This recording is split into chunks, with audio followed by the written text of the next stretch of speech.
Hello, everyone. Welcome to another episode of Reality Bytes. Today, I have two very, very distinguished guests to talk about this excellent book called Modi's Northeast Story. I have the authors, Mr. Tuhin Sinha and Mr. Aditya Pittie. Thank you so much, sir. Thank you for sparing time to talk about this important book. Ahead of 2024, I think the Northeast is one part of India that we need to look at very, not just critically, but even analytically as far as the developments in the last 10 years are concerned, which I think none of us thought possible. So thank you so much for sparing time to speak to us. Thank you. Thank you, Nupur Ji, for having us. Because I think the more we talk about Northeast, the more awareness it spreads across about the development initiatives of Modi government. And the transformation has been humongous, to say the least. Yeah. It's a pleasure to be here, Nupurji. Thank you, Aditya ji. So this is a very interesting book as I was reading it. It's essentially culmination of 23 essays. It has 23 essays by various people, including Mr. Himanta Biswa Sarma, and including one of my own from Op India, Dibakar, who is a domicile of Tripura. So there are 23 essays which cover the seven sisters of the northeast of India. So how did you come up with this idea of keeping it as a, anthology of essays by different people? And why not just chart the development stories independently? Well, when we met around February or March last year, and we were brainstorming on possible things we could possible ideas we could curate before the elections. If the development trajectory of the Northeast was something which instantly excited us. We wanted to do a book on the Northeast, and personally, as an author, I have loved experimenting with new genres. But we were both aware of our limitations. We knew that we had limited mandate on the Northeast, so it made sense for us to get people who were directly involved in unleashing this transformation, or have witnessed this transformation very closely, to be the writers. And I think we were fortunate to succeed. Obviously, we worked on a war footing because April, May, June, July is when we, went out of the way. We traveled to the Northeast twice and got all the chapters in place. Of course, I mean, there were a couple of them added towards the end. But yes, I think it was a phenomenal effort. It was a phenomenal exercise, and I think I would take this opportunity to personally express our gratitude to Honorable Union Minister Kiren Rijuju, Assam Chief Minister Himanta Biswa Sharma ji, and Arunachal CM Pema Khanduji, besides the 20 other very illustrious contributors, because without their immediate acquiescence, this would not have been possible. I'll just add a little, Nupurji. Adding to what Tuhinji said, what we also realized that not only is the Northeast development story one of the top 3 or top 5 achievements of the Modi government, when we were researching about this, we realized that, not much is known beyond just the headline. That big development has happened in the Northeast, but details were not so well known, and nor were they well documented. So that's another reason, we decided that this is a very important story that needs to be well documented and brought out as a book. Actually, this book deals quite a bit about the development story of the Northeast. Now, we know that the Northeast India has been a section of India which has been ignored largely for decades. We've heard people say that the geography is not conducive to the kind of development that the rest of the India has seen. We've seen Delhi anchors and Delhi journalists say that, oh, Northeast is too far off.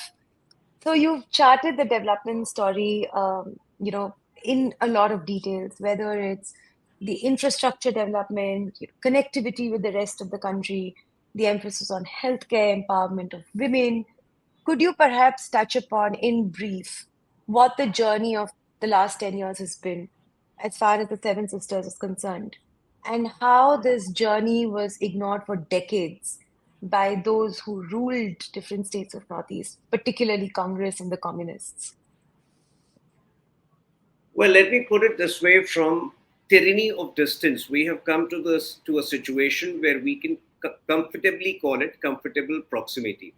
I think that explains the all-pervasive transformation that has come about in the last 10 years. So when it comes to capex, in the last 10 years, the government has spent 4 lakh crores on the development of infrastructure, which includes 9 new airports. So from 8 airports, the total number of airports in the region has gone up to 17. Railway connectivity has gone right up to places in Arunachal Pradesh. Obviously, Dimapur in Nagaland had rail connectivity, but rail connectivity has also gone up to Manipur.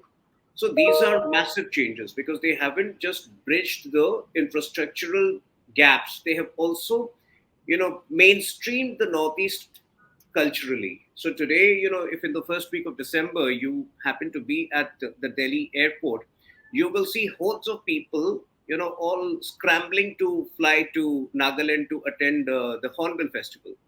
So I think the awareness level is enormous. And when I say the transformation has been all pervasive, it includes in the health sector. It includes in the entrepreneurial sector. So all of these have been covered extensively. Ashish Chandorkar has written a chapter on how, at the peak of COVID, the drone technology was used to ensure that vaccines were made available to people living in absolutely far-flung areas in hilly terrain of Manipur and Nagaland and Arunachal Pradesh. And to achieve 100% vaccination in record time in the Northeast itself shows the determination of the government. So there is a chapter from Tage Rita, an organic winery who runs an organic winery in one of the remote areas of Arunachal, and she has dwelt upon the personal initiatives of Pema Khanduji in Arunachal, and obviously how they complement the initiatives of Modi ji's central policies. So that's what makes this book so special. It's an all-pervasive effort. Aditya ji, would you like to continue on this? No, I'll just add one or two anecdotes to what Tuhinji said. So, he mentioned drones being used for vaccine. I also want to add that those were all made in India drones. So it's all using, indigenous technology. And also just adding a bit on terminology, Modi ji likes to call it Ashtalakshmi. So it is the seven sister states plus the little brother Sikkim. So just my And to minor. add a and to add a political perspective to you to this, when you ask why this is special, obviously it is special because you know when you talk of tyranny of distance, that was a very convenient term used, or rather very mischievously used by the previous governments to keep the region abandoned or backward. And when I say this, I also need to mention that there were three particular political developments over a period of 50 years that had left a scar upon the people. The first was obviously in 1962, when NIFA, the Northeast Frontier Agency, which the Arunachal region of Assam was previously known as, when one of the districts was taken over by the Chinese, Nehruji very callously, made a um, radio and said, "My heart goes out to the people of Arunachal, to the people of any FA." But that was obviously seen as him abandoning the people over there. In 1965, Mizoram, which was again then a part of Assam, was bombed by Indira Gandhi. And even though the attack was meant or aimed at MNF, eventually it led to civilian deaths. And obviously in 1984, there was the Nellai massacre where 1,700 people died in one day, were butchered in one day, and the then government of Assam was a silent spectator. So all of these incidents had left a scar, an indelible scar upon the people of Northeast. They needed succor. And in fact, the first the real attempt to address these issues were made by Vajpayee ji during 1998 to 2004, when road connectivity on a war footing was attempted to, he made an attempt to create a road infrastructure hitherto not seen in the Northeast. Obviously, Modi ji has taken it to another level.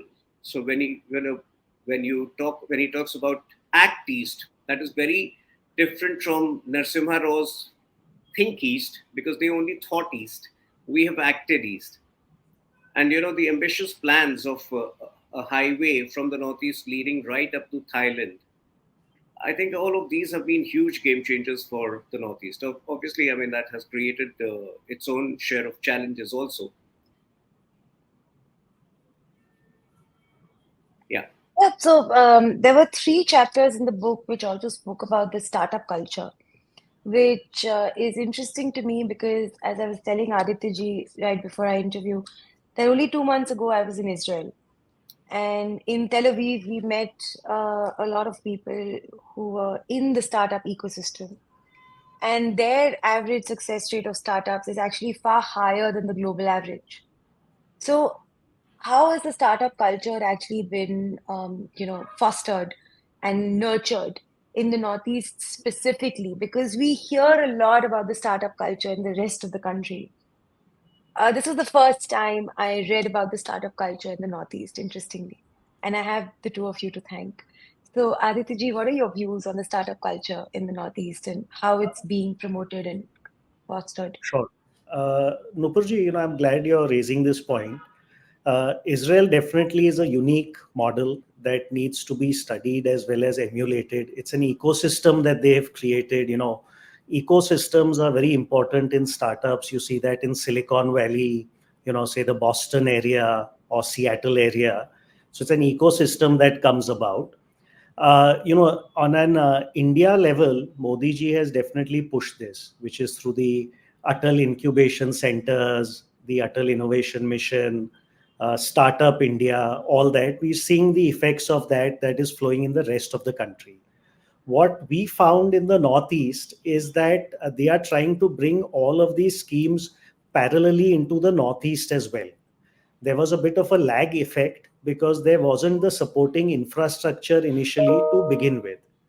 So, the huge push of the Modi government that I was able to see and kind of appreciate when we went there is the huge amount of connectivity and infrastructure that came about. Entrepreneurs and businessmen can only do so much, but we can't build infrastructure. Once that is established, it's like a foundation upon which many things can be built. So I think once that came, most of these startup schemes, whether it's Startup India, the Atal Innovation Centers, are all coming, at great speed and with a great amount of push from the central government. The full of Northeast has a young population. You can see that they are, hungry to do things. A lot of ideas they have, and a lot of the central schemes are being brought in parallel. The government, you get a sense, is not doing things sequentially, that we'll do this first, then something next, and then bring them up. A lot of work is happening in parallel. A lot of leapfrogging is happening to bring the Northeast on par with the rest of the country, even in new technology, startups, all of this. We have a chapter on Manipur written by an entrepreneur there, Larinjam Niranjan, who's built a skilling business. He's also talked about the transformation that took place, enabling him to set up this business. Tage Rita has set up an organic winery in Arunachal Pradesh and speaks about this. We have some people from the Atal Incubation Center, Uday Vankawala, who lists the number of these startups that are happening in Assam, how many of the government institutions and educational institutions are supporting all of this. So you can see that the kind of, the energy there is palpable. There's a lot going on. Like I said, there was a little bit of gap waiting for infrastructure to come, but I think they'll start catching up. And also, Nupurji, I think a lot of industries are quite natural to the Northeast, especially agri-related industry as well as agri-related startups. Whether it's bamboo, indigenous flora, fauna, palm oil, a lot of these things can come fairly fast and they have a natural advantage to the rest of the country. So yeah, I think it's quite interesting what's happening there. And I think it's just a matter of time before they'll catch up with the rest of the country. Also, we have one more point. They have world class, I mean, our national level world class institutions that have come up there. We visited the IIM in Shillong, there's an IIT in Guwahati. So, the government has also ensured that national level institutions are there which help to foster this, ecosystem. So, neither startups nor business infrastructure or scholarship can really, take seed in a state if it's strifed on and if there's conflict. And one of the most crucial chapters when I was reading this book, I thought, was by General V.K. Singh about the Modi government's initiatives to resolve existing border issues between the northeastern states themselves.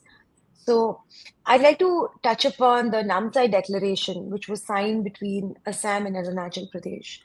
So, can you tell us how difficult it was, or how it has transformed the state, the the resolution of the border disputes between the Northeast states, and how it has contributed to regional stability in the state? Because we've seen a lot of these peace accords and You know, when declarations being signed. Yeah. when your intentions are right, I don't think dispute resolution is so difficult.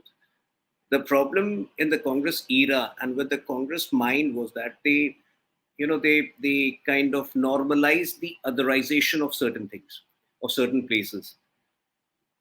And even within the Northeast, they would treat each state as a disparate entity, and they would encourage this culture. So, an Assam government, even if it were an Assam government, would not speak to an Arunachal-run Congress government with the same camaraderie that should ideally have been there between two neighbors. So I don't know. It was. I think on purpose. It was something. The politics of Congress has always thrived on divisiveness.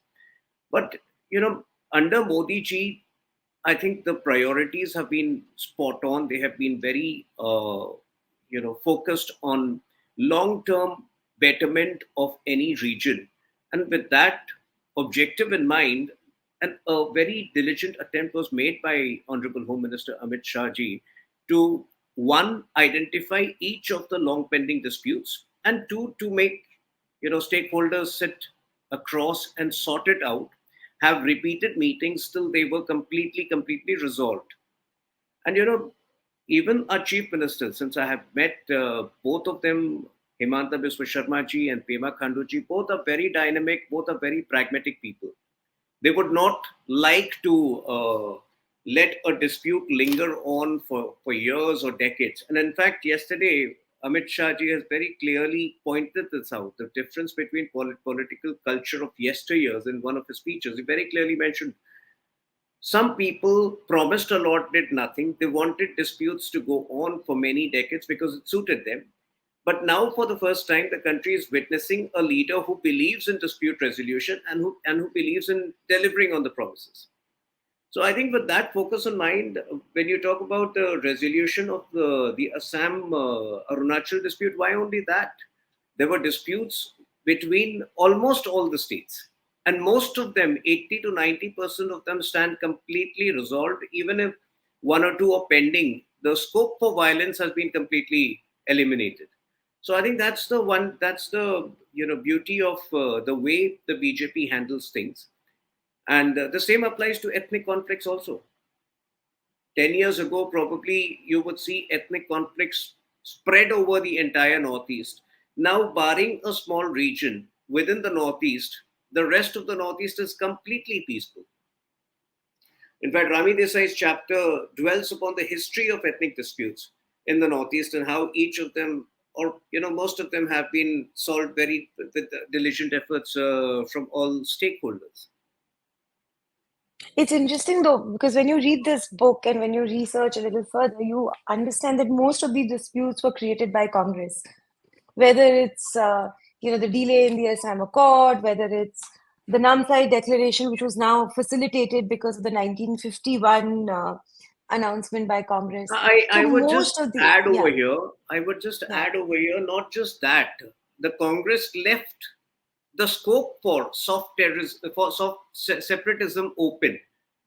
When your top minister, when the Congress defense minister in parliament makes a statement that we are consciously not developing infrastructure across the borders because that would provoke the enemy. Imagine, the kind of the feeling of abandonment he creates in people living in the vicinity across the border. And all of these states, I mean, whether it is Arunachal, whether it is Manipur, they have vast borders. They have vast stretches of border.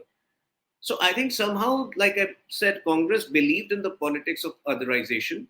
We principally stand against it because Arunachal and Manipur, all of these places have age-old intrinsic ties with India. Arunachal was the land of Rukmini, who got married to Bhagwan Krishna. In fact, even today, every March, the date somewhere falls between March end and April first or second week. Every year, people from the village or people from the region where Rukmini lived actually travel all the way to Gujarat as Baratis and take part in the wedding. Chitrangada, the warrior princess from Mahabharat, who was married to Arjun, is from Manipur. So for us, the scope for otherization, the scope to escape issues was not there, unlike the Congress party, which somehow thrived in it. And I think that has been the crucial game changer. when you talk about the politics of otherization, and especially the border that the Northeast seems to share, and it's vast and long, as you mentioned, there is now also the problem of illegal immigration from Bangladesh and the Rohingya Muslims from Myanmar. And they have contributed significantly to India's security concerns and the drug menace in these areas. We'll come to Manipur in a bit because I think the drug menace issue also ties to the Manipur conflict and the Manipur unrest that we see ongoing. So, what did you see as the measures taken by the government as far as illegal immigration is concerned? Now, we have the CA, we don't have NRC yet, except in Assam, because of the court, thankfully. But what are the measures as far as the illegal migration goes in the Northeast from Bangladesh and Myanmar? Well, the Northeast, unfortunately, has always been the hub of illegal migration, Yeah. apart along with Bangladesh. Now, I'm not sure whether you're aware of the history of how Sylhet eventually went to East Pakistan. There was similar thing which had happened over there from early 2000s. A conscious attempt was made to distort the demography of Sylhet, one of the towns which eventually went to East Yeah. Pakistan, but which should ideally have been a part of India. So demography war always has larger repercussions and very far-reaching repercussions. It is something which the BJP fundamentally has been aware of. It is something which BJP has fundamentally stood against. So border fencing has been one of the very basic things which has been expedited all across, whether it is from Bangladesh, and now a decision has been taken by Honorable Home Minister to go for a fencing right across the Manipur border itself. Now, very clearly, when you have a 35% Muslim population or 36% Muslim population in Assam, that has only been augmented by a lot of illegal migration. Yeah. The first step is prevention because, like, over a period of time, once they settle down, it's very difficult to remove them. And in the last 10 years, the new entrants have diminished significantly, if not been eliminated completely. As far as illegal migrants are concerned, if they have migrated in the recent years, attempts have been made, and I think many of them, I don't know the exact numbers right now, but many of them have been deported back. But the larger point, I think it also needs to be seen in the context of the delimitation which is happening across Assam. And I think the delimitation would change the you know the choice, or rather the politics around it significantly. But yes, I think not just Assam, even Bengal and other parts of the country have been prone to demography war, and I think that we have been working on a plan to arrest that across the country. I think the BJP has been cognizant of the demography war threat, and all attempts have been made, whether it is prevention, right? Prevention, which is the first stage, and which ideally should have happened many years ago. And wherever illegal migrants have been confirmed, or it has been established that they are illegal migrants, all attempts have been made to deport them back to the country, Yeah. to So Bangladesh. there is also, sorry, right. There's also a chapter on the challenges of demographic shift in the Northeast specifically. And this is a subject which has irked Congress and the communists substantially because they believe that talking about demographic shift in the Northeast, as far as the Muslim illegal migration is concerned, or of the Christian illegal migration is concerned, is sort of bigoted and hateful to begin with. But the demographic challenge is real. And since you've traveled to the Northeast, you have these essays on the demographic challenge. Could you tell us a little about how it would impact or how it is impacting the Northeast for decades and the slow demographic change that the Well, region it, has it seen? attacks the it Yeah. attacks the local culture. That's the first visible change that you see. And not just in Assam and other parts of the country, when primary schools tend to give Friday as a holiday for you. I think that's something which has far-reaching consequences. So these are very visible changes which you see on the ground. But when you talk of a long-term damage, obviously India and Pakistan were created on the basis of religious demography. So if that demography is consciously distorted once again, it has far-reaching ramifications and national security ramifications. I think that is something which we are cognizant of, which somehow the Congress never, Congress actually, far from being cognizant of, or far from making any attempt to address the problem, only encouraged that problem. Of course, I mean, the BJP government has taken steps. It's ended the free movement regime with Myanmar as well.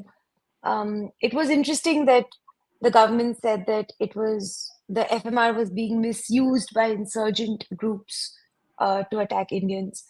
And I'd like to touch upon the Manipur conundrum a little bit.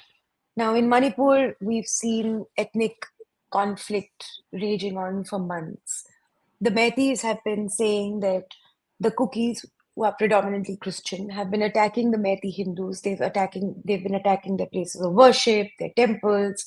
Um, and the Kukis, we've also seen that there is almost unbridled illegal immigration from Myanmar, which is aiding the insurgency and which is aiding the conflict in Manipur.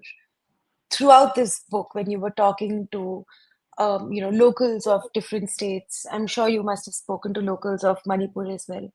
What was your sense of the conflict in the state and how the locals are seeing it and how the Well, political there leaders are are seeing the conflict? let me put it this way: there are three major issues at the core of it. One, when a 50% population of a state gets confined to 10% of the landmass, it creates a sense of inequality, which over a large period of time leads to a certain feeling of alienation or unrest. Number You're two, talking when about the we Metis here? yeah, I'm Sorry, talking about just the to get, Metis. yeah. Yeah, Okay. talking about the Metis over here. Number two, when we have ambitious plans of a highway connecting India directly right up to Thailand, that obviously goes through Myanmar, and that has inherent geopolitical ramifications attached to it. When I speak of geopolitical ramifications, obviously some of the larger powers get rattled by India's move to create this seamless transition um, right up to Thailand. And number three was the illegal cultivation of poppy, which was flourishing, mushrooming in large parts of Manipur. This government, under Biren Singh, had taken very concrete measures to arrest that, to prevent that, and had come down heavily on some of the larger barons operating in this trade, illegal trade.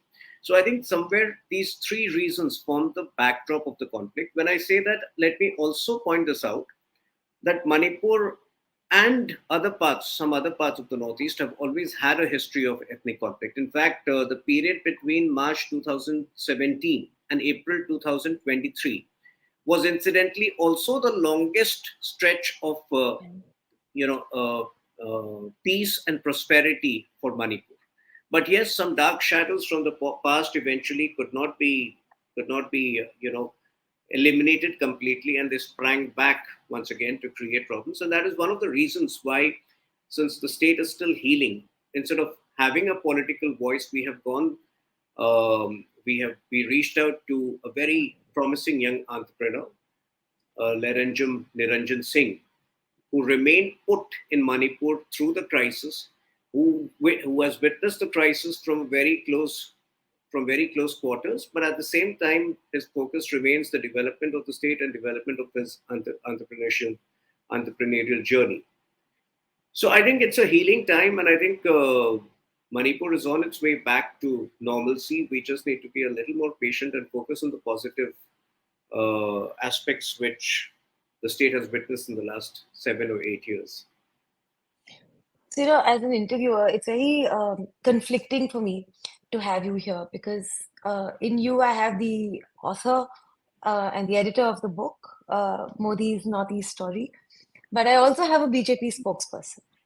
So, and I wouldn't be doing justice to my job if I don't ask you this question. So I'm going to go ahead and ask you. It might be a little deviation from the book, but there has been criticism that the BJP has not particularly done enough to arrest the violence in Manipur. That's one side of the criticism that's coming from Congress and your opposition, political opposition, and the other side of the criticism is specifically by the Metis that the plight of Metis Hindus in Manipur has largely been unaddressed by the BJP. So now, as the spokesperson of the party or as a leader of the party, and maybe not particularly as the editor of this book, what would you say that the party has done? What are the steps that they've taken to mitigate both of these criticisms? So for the first time, a home minister had stayed put in Manipur for over 3 nights. I think he was there for 4 days completely. And he traveled right up to More, which is the bordermost area touching Myanmar. And in fact, the situation after that, he traveled in the first week of June. The situation for the next 45 days was fairly normal, was fairly under control. And then, the video of the 2 girls being paraded naked, which had actually happened some 70 days ago, was suddenly brought out by obviously vested interests, which kind of stoked a fresh series of violence. So there are dangerous elements at play over here.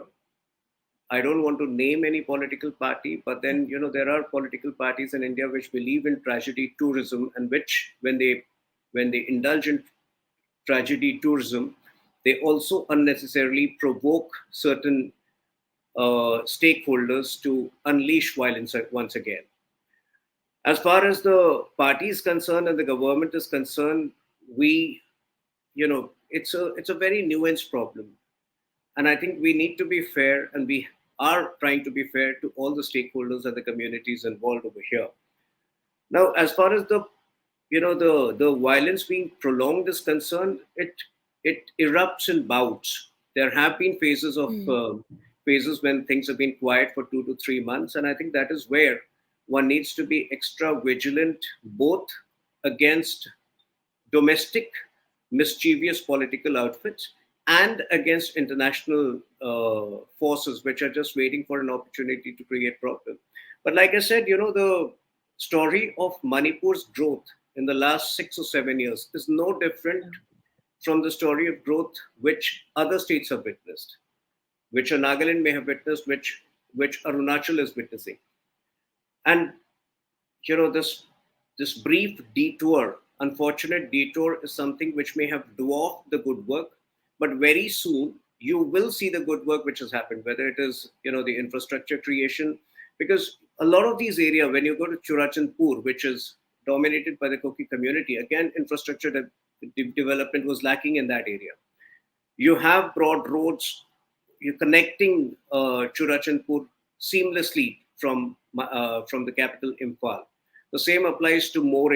So infrastructure creation also, creates problems for extremists. And while all other states in the Northeast are peaceful, I think it's a matter of time before we put this present episode of violence behind, and Manipur would be equally marching along with other states towards progress and contributing to our Viksit Bharat goals.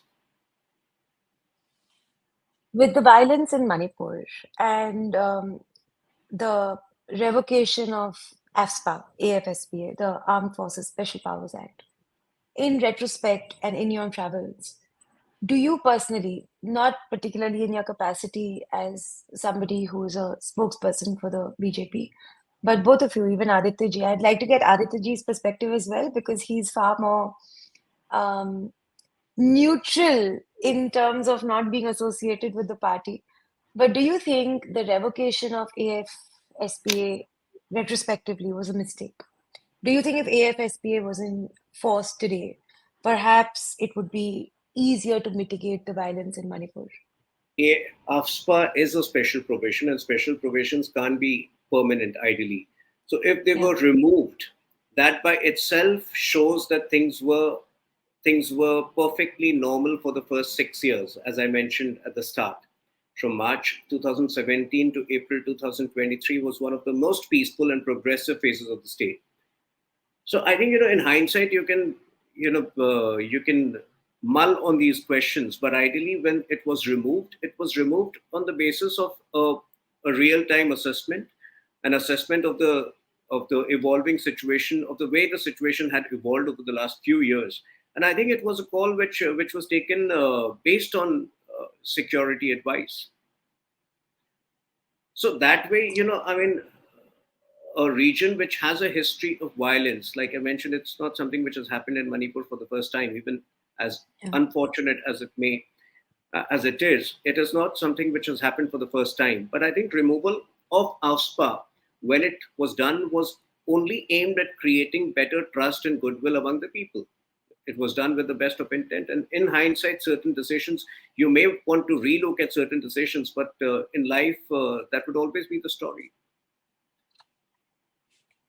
So then, apart from the startup culture and the development and the demographic change and all of the interesting political developments in the book, it was interesting to me that you also touched upon the culture and history of the Northeast, which is so often forgotten and which is so often, relegated to one, two sentence, maybe, um, Mhm. reference in most of our history books.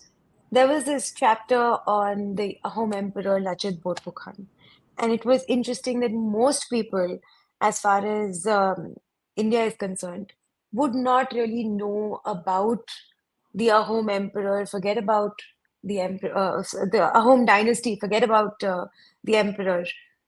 How difficult was it for you to sort of decide to mainstream this forgotten history? I know you've personally also written a book on the legend of Birsa Munda. Right. You have So it focused was on very easy warriors for and me. you focused on the history of Yeah. Northeast. Yeah, please go So on. in fact, it was very easy for me to mainstream Yeah. Lachit Borphukan, because when I met Himanta Biswa Sharma ji along with Aditya ji, in the small note that I wrote to him when I gave the book The Legend of Birsa Munda to Himanta Biswa Sharma ji, I wrote Himanta the Lachit Borphukan is to Assam what Birsa Munda was to erstwhile Bengal province and present day Jharkhand. And hats off to you for invoking and spreading the legacies of both of them. So I can draw an instant connect between Birsa Munda and Lachit Borphukan. So if you ask me, it's a part of the resurrection of many unsung heroes. And hats off to, and I think the real credit for resurrecting these real heroes should go to Prime Minister Modi ji, because a lot of these heroes were somehow either not documented authentically or they were forgotten over time. Yeah. But by invoking the sacrifice of these heroes, you are also reinstating the intrinsic cultural character of the state. Hmm. Assam is not about illegal Bangladeshis. Assam is about the original Ahoms. And the Ahom and the Ahom king needs to be celebrated not just in Assam, but across the country for the way he fought the Mughals. I think that's the message which needs to go across, and that is why this chapter in the book was very important. And like I said, for me, for us as editors and authors or curators of the book, the task is very easy. We have only been documenting what has Prime Minister Modi or Assam Chief Minister Himanta have been doing for invoking the legacy of Lachit Borphukan. We have only kind of documented that and added our own perspective to it. But I think these legacies should have been invoked 2 decades ago, 3 decades ago. I think our we went on with the communist historians for far too long, Yeah. and ideally 70s and 80s should have been the decade for course correction rather than 2015-16 when it actually started. In your travels to the Northeast, now I have it's been one of my pet peeves that we are very divorced from our own history. And, that's something which the entire nation needs to rectify, not just the Northeast. But in your travels to the Northeast, what was the memory of the home dynasty? It's always fascinated me. Do the domiciles of Northeast really remember the kind of resistance that their ancestors have put up to the Mughals?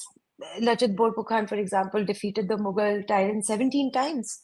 It is something that the rest of the nation absolutely does not have in their recall value. So, what is the awareness of the Ahom dynasty and their own ancestral legacy as far as the Northeast is concerned? So the average Assamese is aware of who Lachit Borphukan is. They are aware, like Yeah. you mentioned, of him fighting the Mughal 17 times. But beyond that, obviously, where did he come from? Who did he represent? I think that's that's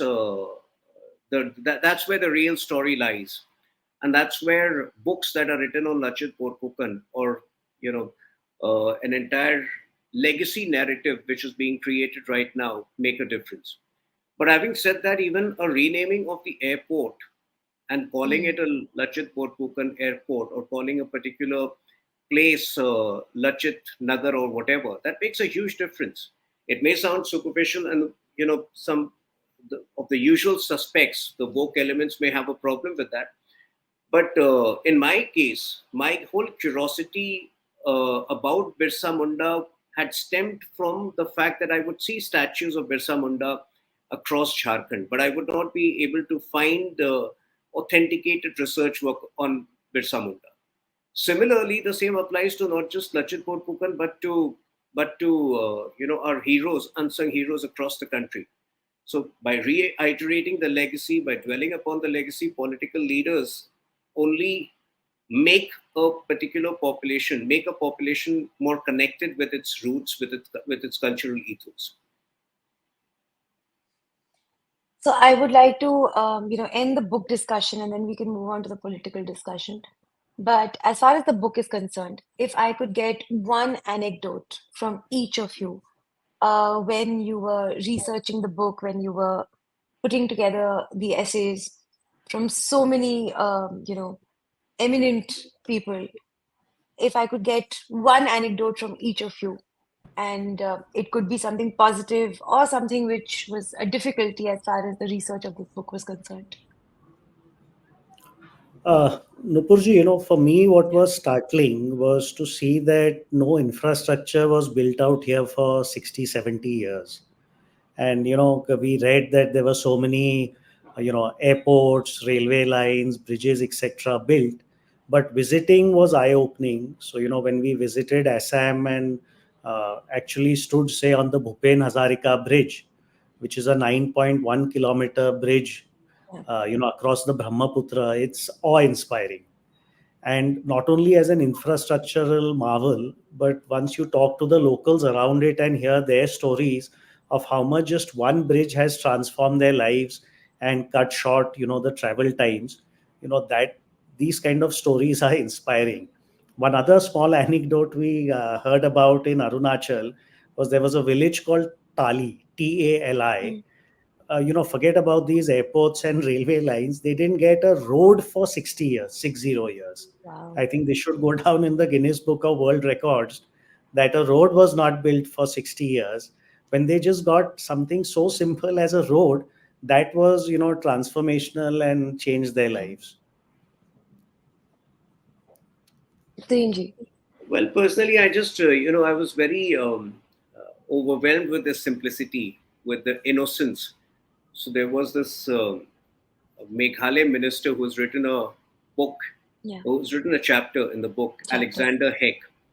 Mm. He is currently he was the health minister of Meghalaya, and I think he holds a portfolio right even now. So we were surprised. He has been a member, an active member of BJP from the 1990s and been an MLA multiple times. But he comes across as such a simple guy, and his constituency is Shillong, with the heart of the capital city, one part of Shillong. So I think we were very impressed with his simplicity, and he would for somebody who's been with BJP for the last 25 years and been an MLA 7, 8 times, the innocence and simplicity of the person was very it touched us really. In Arunachal, the kind of Hindi that people speak, I think that is also very impressive. Like I Oh, men- wow. That's like I said, interesting. for a state which had always been neglected purposely and virtually been made susceptible to Chinese incursions, they speak wonderful Hindi. They're very entrenched in Buddhist and Hindu culture, which is very amazing because as somebody who spends most of his time in Mumbai or Delhi, for me it was an eye opener. Just one other thing I would like to add, Nupurji, what shocked me, while researching this book was that Prime Minister Modi ji has visited the Northeast 60 times, 60 times plus now, because he's going there continuously since assuming office in 2014. And this is compared to the previous prime ministers from never going to hardly going. Yeah. I think this has also been something that has catalyzed this transformation and showed us his leadership style of leading from the front. And I honestly believe that once he's talking about Viksit Bharat, I think Viksit Bharat is a Viksit Northeast, as well as a Viksit Northeast is a Viksit Bharat.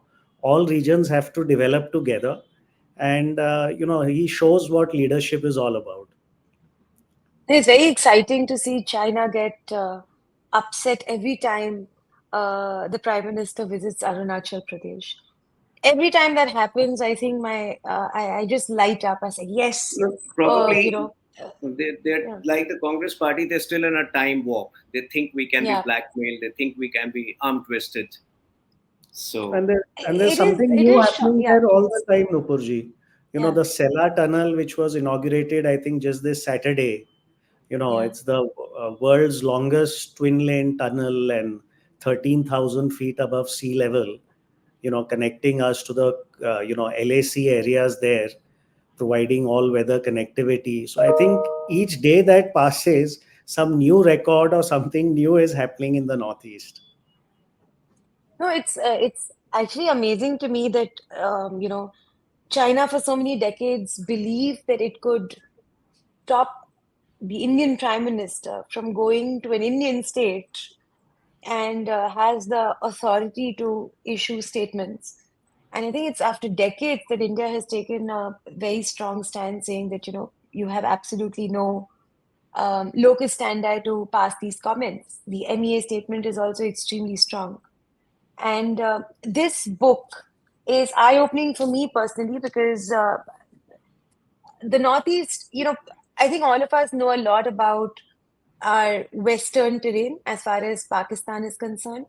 and the Indian states that share a border with Pakistan is concerned, because not just culturally, but even as far as our historical awareness is concerned, I think that border is far more understandable to most Indians. But I think to most Indians, our northeastern part of the nation has been ignored, and the ignorance that has come from simply not understanding the culture and the development or the history that binds us all Mhm. has been something that has alienated that part of the nation for a very long time. And I think this book helps everybody understand the region a little better from the people who are from those states. So it's an important book that everybody should read, not because it's something that puts Prime Minister on the cover or talks about BJP's journey in the region or whatever. It's because we need to understand a part of our nation that we have ignored for a very long time. So I'd like to thank both of you for Thank you. putting together this book and editing it. I think it's an eye-opener for even somebody like me who is so clued into everything that's happening in the nation, but it's still an eye-opener because I personally did not know about the startup culture in the Northeast. I did not know about some of the development work that's happening in the Northeast, and this book helped me put a lot of things in perspective. Thank you so much, Nupurji. Thank you. Thank you. It Thank was you. an Thank you. absolute pleasure being on your Thank you show. so much. Thank you. Thank you.